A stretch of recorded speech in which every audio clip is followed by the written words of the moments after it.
Hello, hello. My name is Simon, and I'm 21 years old.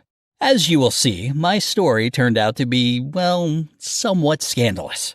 A while ago, I began to pretend that I was in love with one girl, while in fact, I did it only to secretly meet with her mother. Don't start judging me yet. If you could have seen her, you would have understood. She is so hot. But now her husband found out about our secret affair, and it seems he seriously wants to, well, kill me. No, I am not kidding. About 10 months ago, I met an extraordinarily beautiful girl. Her name was Julia, and we were studying at the same university, although she was a couple of years younger than me. I can't find enough words to describe how strikingly beautiful Julia was. When she walked down the street, every guy turned their head to look at her, and it was obvious that a lot of guys on our campus adored her. But I soon learned from Julia's acquaintances that she didn't have a boyfriend, and it seemed that she had never dated anybody. At the time, I didn't think that there was anything strange about that, and I just accepted the challenge. Well, everything went down in a pretty ordinary way. I somehow found a reason to introduce myself to Julia, then I invited her out and then asked her if she would like to become my girlfriend. Nothing really all that interesting. I consider myself a witty guy, and trust me, I know how to make people like me. So, I started dating a real beauty, but after a week I realized that my life couldn't be this absolutely perfect. When I was only trying to get Julia's attention, I noticed that she was the most closed-off introvert of all introverts that I have ever met in my entire life. But as you might have guessed, I'm a big talker myself, so for some time, Julia's silence didn't really bother me at all. I didn't even feel offended when I realized that she wasn't really paying attention to me at all and was just listening to something inside her own head. It was more annoying that she didn't allow anybody to touch her. At all. Even when we went to watch a horror movie together, she wouldn't hold hands during the boo moments. And trust me, I knowingly invited her to watch a movie with a lot of scary parts. I couldn't even kiss her on the cheek, and when I tried to, Julia either frowned or didn't react at all to what was happening. It was as if I was trying to kiss a very beautiful but very cold porcelain doll, if that makes any sense at all. So after about a month of this relationship, I'd already started thinking about how to end it, when suddenly my girlfriend invited me to have dinner at her place. I was surprised. Up until then, I had never even walked her to her house. I lived on campus, and Julia drove a car, a present from her parents for her 18th birthday, so there was never a need to walk or drive her home. Her invitation seemed really strange to me. But I thought maybe Julia simply came from a very conservative family, and maybe she needs to introduce me to her parents before she starts to behave like a normal girlfriend. I agreed to go to Julia's home, and this is the turning point of my story. My girlfriend warned me that her father was working late and that we would be spending the evening with her mother. I'll call her mother, Mrs. Crowley. I decided that it would be nice if she liked me, so I chose my most decent clothes, bought some flowers, and went to the pastry shop for a good cake, and at exactly the appointed time, I was standing in front of her door with the flowers in one hand and the cake in the other, like a good boy. And when the door opened, I suddenly saw a woman who was as strikingly beautiful as Julia was. I was even a little confused, to be honest.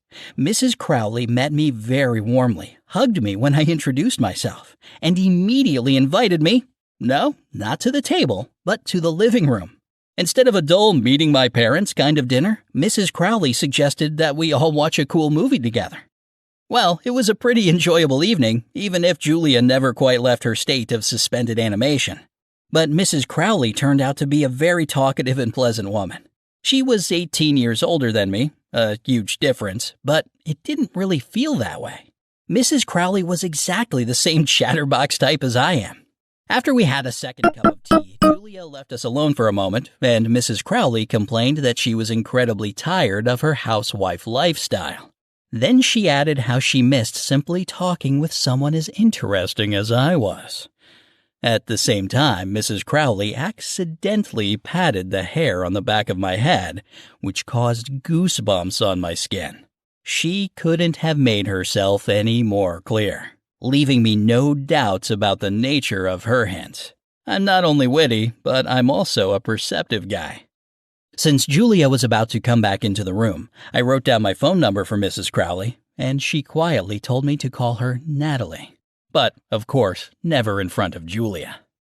I won't waste words explaining that I, of course, understood how wrong this situation was. But a human being is contradictory by nature. I was so tired of Julia's indifference that her mother's unequivocal interest in me was very encouraging and, well, quite frankly, very welcome. I was already anticipating an interesting and racy story in the future. Until, at the end of the evening, I saw Mr. Crowley, the husband I had almost forgotten about. All in all, he was we'll say, hefty man, standing 6.5 feet tall. He was about that wide in his shoulders, and the circumference of his forearm was about the size of my neck.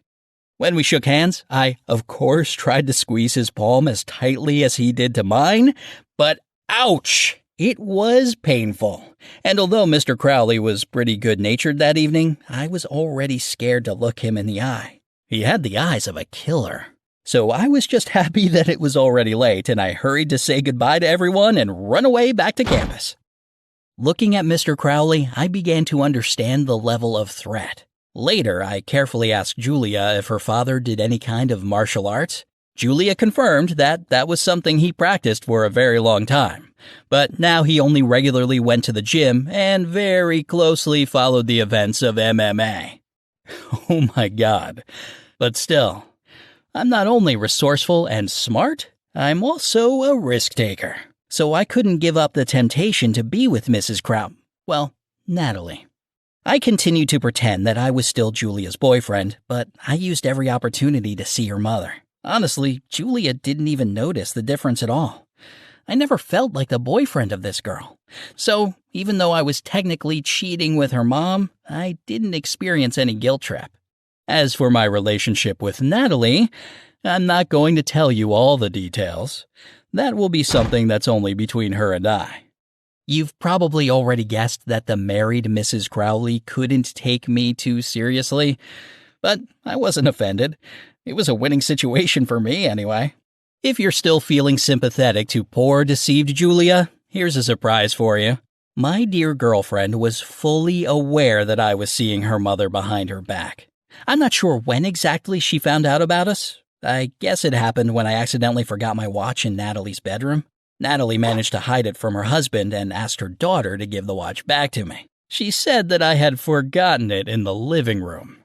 At first, Julia didn't do anything, and then she suddenly told her father about everything. I suspected that I was not the first guy to fall under Natalie's charm. I got an indirect confirmation of it, judging by the fact that Mr. Crowley immediately believed Julia. So he jumped into his car and drove directly to the campus where I lived. I learned this from Natalie, who called when Mr. Crowley was on his way to find me. This treacherous, but still gorgeous woman thanked me for a good time, wished me luck, and advised me to go to my hometown and forget about university. At least for a while. I decided that my short affair with Mrs. Crowley would probably have the best ending if I followed her advice. I didn't have a lot of time. I knew that Mr. Crowley probably wouldn't risk going directly onto campus, although Natalie warned me that he was very serious. So serious that he was capable of the most terrible and crazy things and was even ready to go to jail if necessary. Of course, I hoped that wouldn't be necessary. Actually, I was still hoping to avoid meeting him at all. I quickly packed my things, asked my roommate to come up with some excuse for the university as to why I disappeared for a few weeks, and rushed towards the campus exit. And what do you think I saw? Mr. Crowley's car was already there. I immediately retreated and didn't even have time to figure out if Mr. Crowley was in the car or if he was already walking around the campus with a bat, or with an axe, or whatever the most popular weapon to murder your wife's lover with is. I had to leave all my things in my room and ask my neighbor to go with me outside the campus. To disguise myself, I decided to shave my head bald and remove my beard. So I became an unrecognizable guy with a sloppy appearance. I put on some shapeless gray clothes, hoping they would make me look even more inconspicuous, and went to the exit of the campus together with my friend. Mr. Crowley was there, standing near a car with an open door. I was sure he had a bat in there ready to grab it as soon as I passed by. But I wasn't alone. I tried to hide behind my friend and sneak by, but Mr. Crowley noticed us anyway. No wonder he did. There was nobody else around. My heart stopped when he looked right into my face.